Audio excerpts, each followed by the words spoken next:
we have done with the 3 steps, not 2 steps: recording and classifying. We have recorded, that is, we have captured the transaction, and then we have classified the transaction. Now, the third step, that is summarizing. Summarizing, the first process in summarizing is the preparation of trial balance.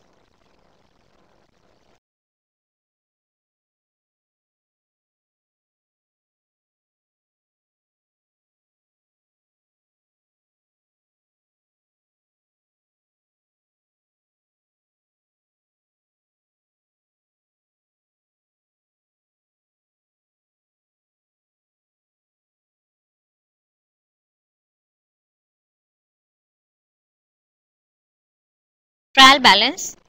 Trial balance may be defined as the scheduled or list of balances. It may be defined as the schedule or list of balances extracted from all the accounts of the ledger, including the cash and bank balance. So basically, it is the list of all the balances which are existing in your ledger and which is existing in your cash book. So you write down the list of all the balances, and that list would be called as the trial balance. And at any point of time, you are matching the debit amount with the credit amount. So your debit amount will always match with the credit amount. So your trial balance should always tally that this debit should always be equal to the credit. Let's make a small trial balance for a practice purpose.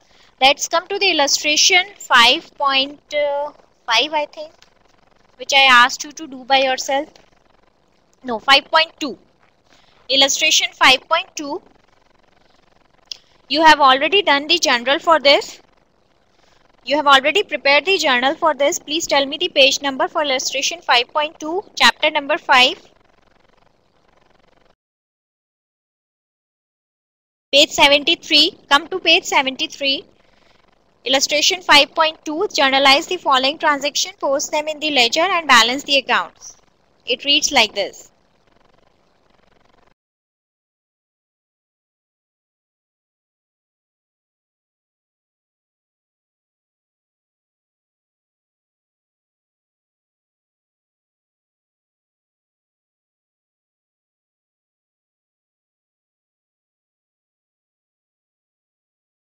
Right?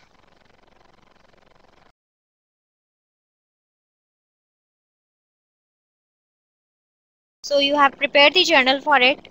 You can go through the ledger which is given below it. Then we will move on to preparation of the trial balance. Just take a minute to go through the ledger. They have prepared all the accounts for this journal. It's a small journal. Cash account being prepared, capital, purchase, Mohan, Suresh. There is one correction in this. Fifth entry. Fifth entry says received cash from Suresh. For received cash from Suresh, the entry should be cash debit to Suresh. I think there it is printed as cash debit to Mohan.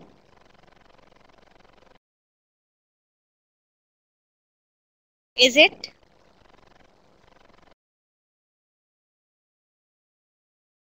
Make it cash debit to Suresh.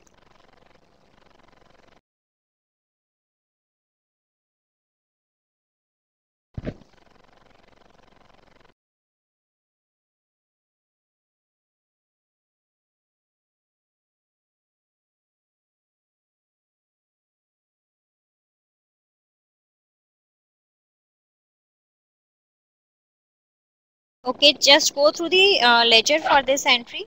Ledger for this journal, sorry.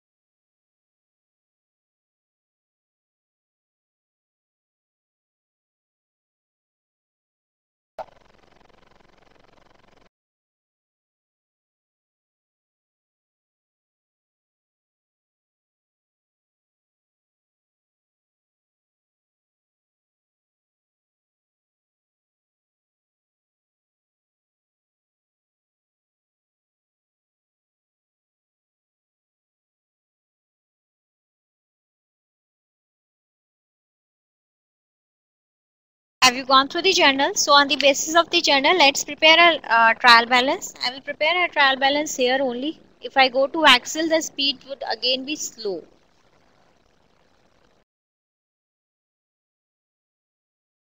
First account, cash account. Cash account is having a balance. And this journal I am preparing as on 31st January. This trial balance TB is for 31st January.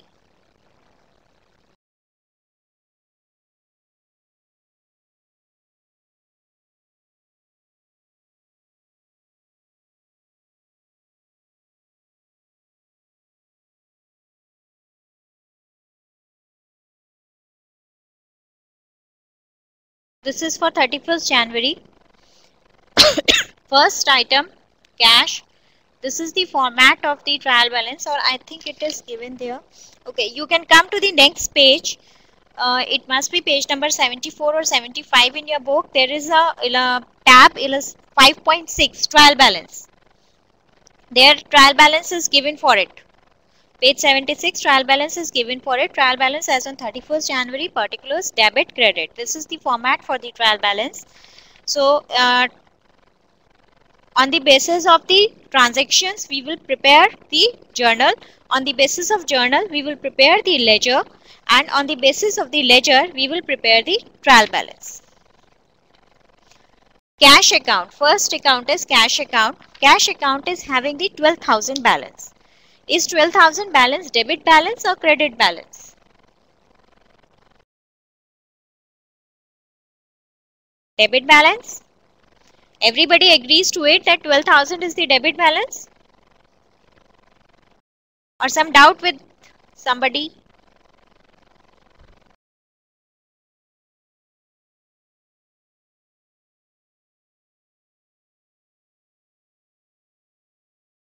Okay, so cash account 12,000 in the debit side. Then capital account is having the balance of 10,000. Credit balance. Purchase account. Purchase account is having the balance of 4,000 and this is the debit balance. So 4,000 debit balance. Mohan account is having the balance of 2,000 credit balance. Mohan credit 2,000. Sales account. No, Mohan. After Mohan there is Suresh. Suresh account does not have any balance. Then the last account is the sales account. Sales account is having the balance of 4,000 and it is a credit balance. So 4,000 credit balance.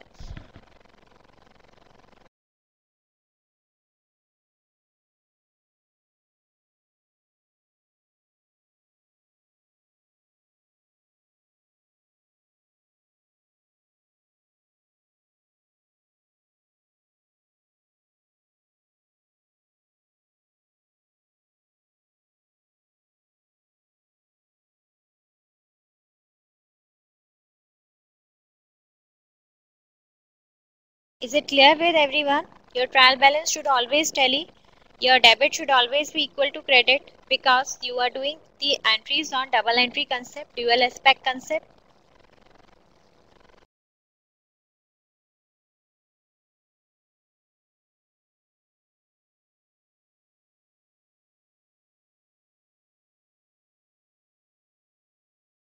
Any doubt to anybody?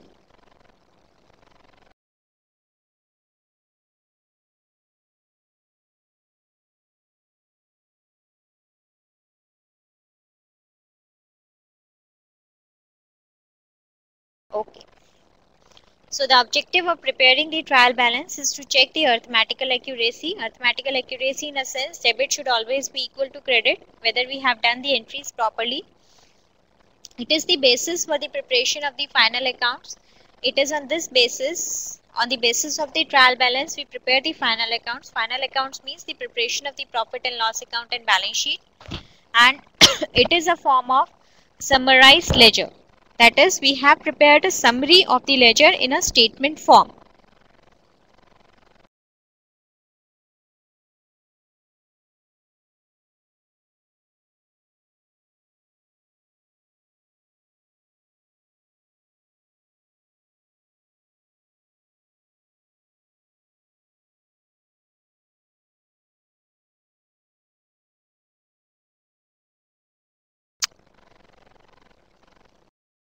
Now, if I say that debit is equal to credit, if in a trial balance debit is equal to credit, does it mean that your books are error free?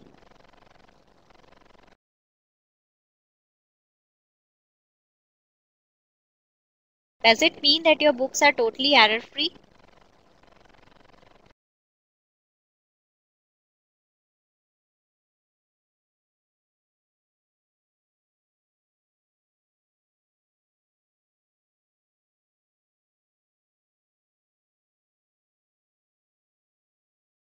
Maybe yes, maybe no. Give one answer.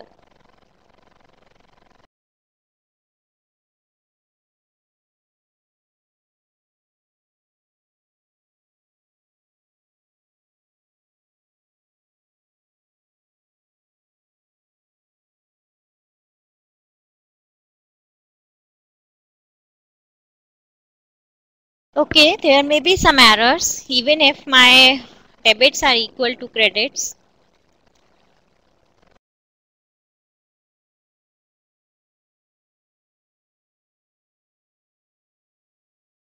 Errors in trial balance. What could be the possible errors in trial balance?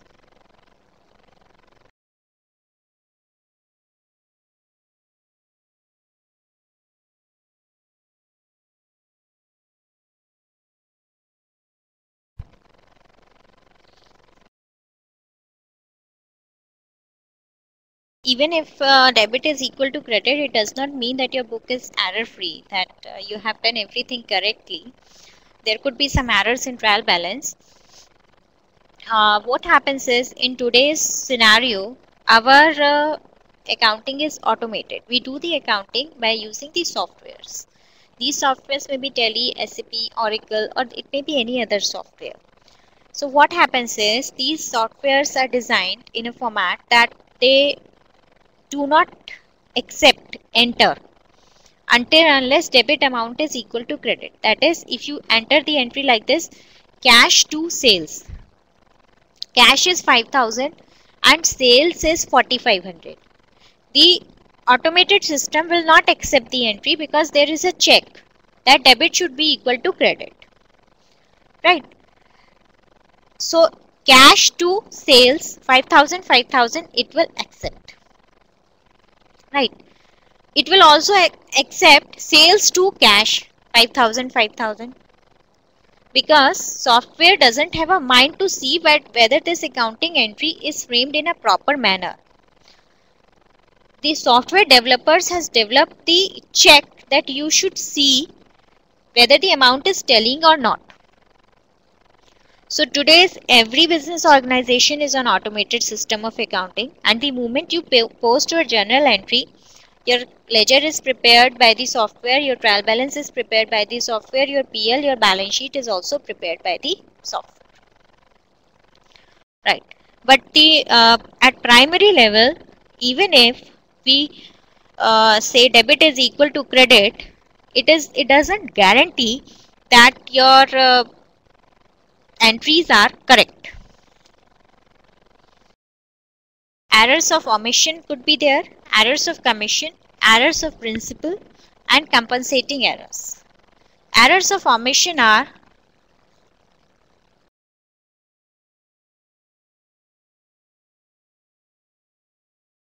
partial omission and complete omission.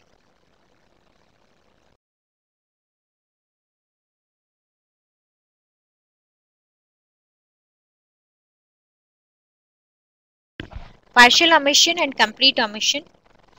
Partial omission, what does omission means? Omission means something is left out. So partial omission means half of the thing is left out. Means you posted the debit as PAC but you forgot to post the credit as PAC, which is not possible in today's automated system of accounting. It was possible in earlier days when we used to prepare the accounts manually. Right? Complete omission is you omitted to enter the entry completely. You sold the goods, you took the cash, you put the cash in your pocket and you forgot about it. So if you forgot to put the entry totally, then it is the complete omission. It will not affect the agreement of the trial balance, but yes, there is a mistake in your books of accounts. Your sales will not be correct, your cash will not be correct.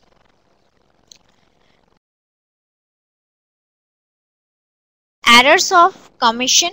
Errors of commission means some clerical errors are there.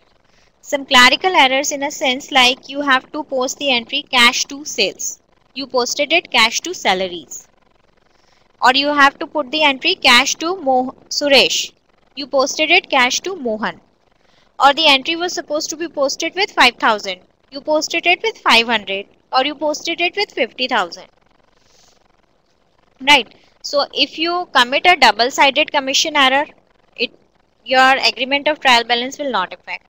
If you committed a single-sided commission error, that is in one side only you committed the error, it would be effective. Errors of principle. Errors of principle means when you are principally wrong in something. Principally wrong in something, for example, you purchase the furniture. Now, you are not doing the business in furniture. Your business is laptops. Furniture you purchase because you want a table for your office. So, the entry should have been furniture debit to cash. But wrongly you took it as purchase debit to cash. Then last error is compensating error. Compensating error.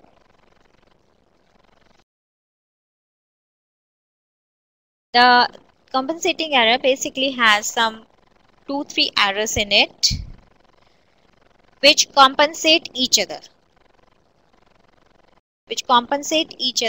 Basically, we committed the first error, then we committed the second error, and both the errors compensate each other.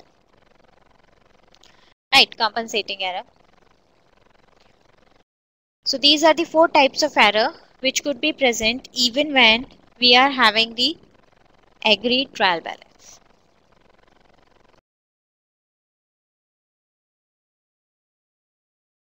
Error of principle means when you are principally wrong in something. When you have done something principally wrong, which was not supposed to be done, like I gave you the example for furniture. Furniture is a fixed asset and you cannot treat it as your expense. So it needs to be capitalized in the fixed asset category. It cannot be taken in the purchases because it is not the asset which is there for sale.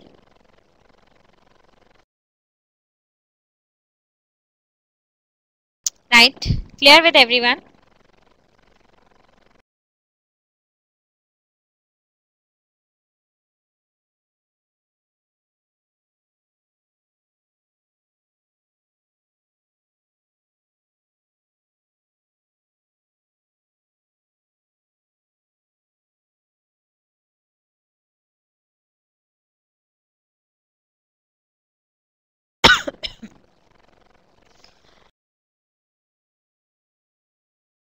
Now on fixed assets which we purchased in the business. Okay, let's take example. Ours is XYZ. There is one PQR.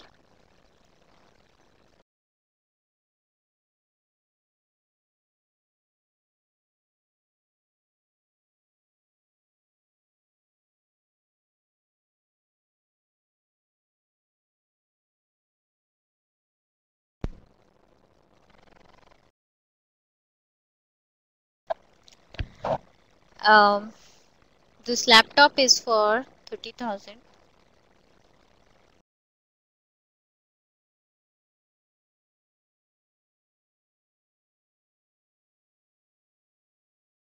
Right.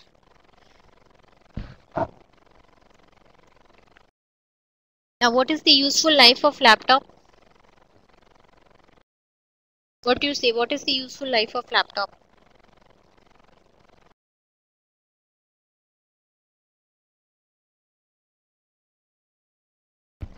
Okay, let's take it 3 years. Okay, on an average, let's take it 3 years. Now XYZ said that I have purchased the laptop this year. This year is year 12-13, right? I have spent 30,000 this year, but this laptop will go on for a period of 3 years. It will benefit my business for a period of 3 years. So I should not take this 30,000 as the expense of 1 year. I should bifurcate this expense in 3 years. Means in the year 1, 2, 3, I should bifurcate it 10, 10, 10. So every year I should charge 10 as my expense, because it is giving me the benefit for 3 years. Right. And PQR says, no, I have spent 30,000 this year, so I should take full 30,000 this year as the expense. Which one seems to be more sensible?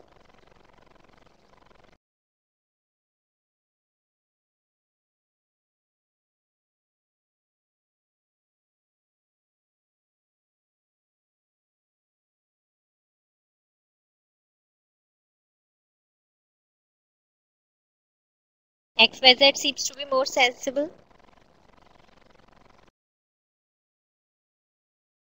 Laptop will have certainly a life of 3 years. It will give you benefit for 3 years. So you should take the expense also in 3 years. It is your fixed asset which is having a life of more than 12 months. So if a life of more than 12 months, then why should I expense it out in a single year? This is laptop. There should be a building. There can be a building which is valuing 2 crores, which is having a life of 10 years. Which is having a life of 10 years. Now if this building is giving me benefit for 10 years, I should take the expense in 10 years. I should keep it as my fixed asset and I should take the expense in 10 years rather than taking it in 1 year. Is it? This taking the expense of the fixed asset is called as charging the depreciation.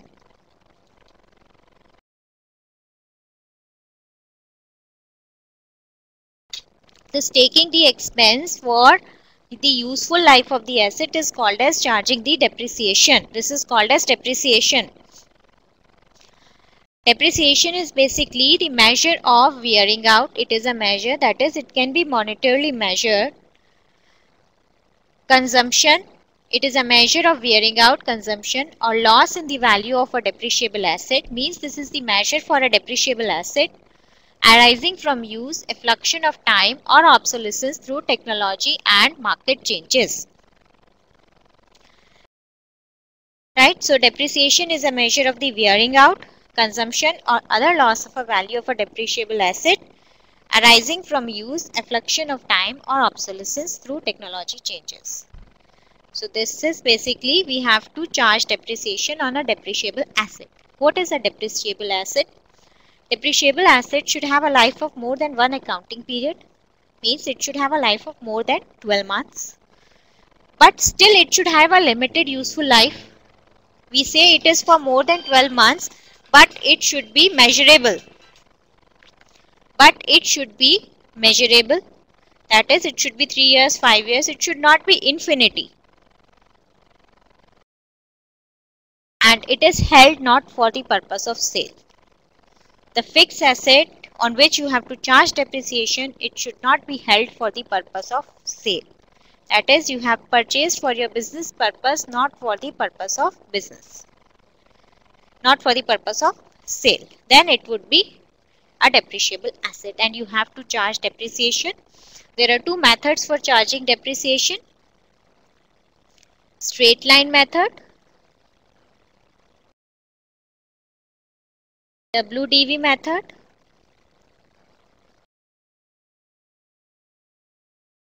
straight line method, and WDV method. WDV is written down value method. In straight line method, you keep on charging the same amount of depreciation every year. In written down value method, the depreciation is charged by way of a percentage and it is charged on the written down value of a depreciable asset.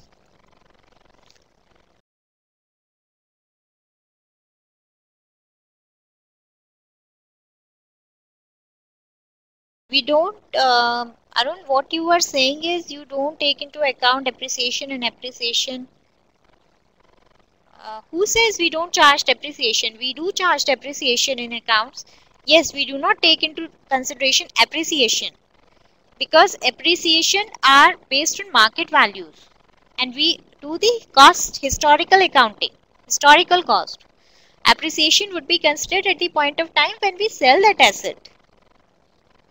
It would be realized at that time. Why building is not a depreciable asset?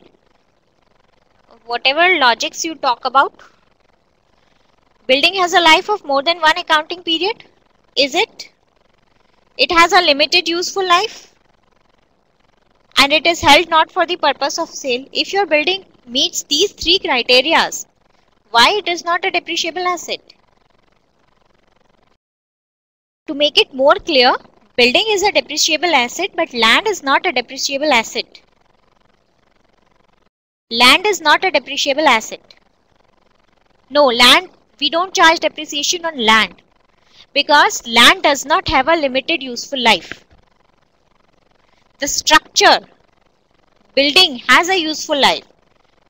Land does not have a useful life, so we don't charge depreciation on the cost of land.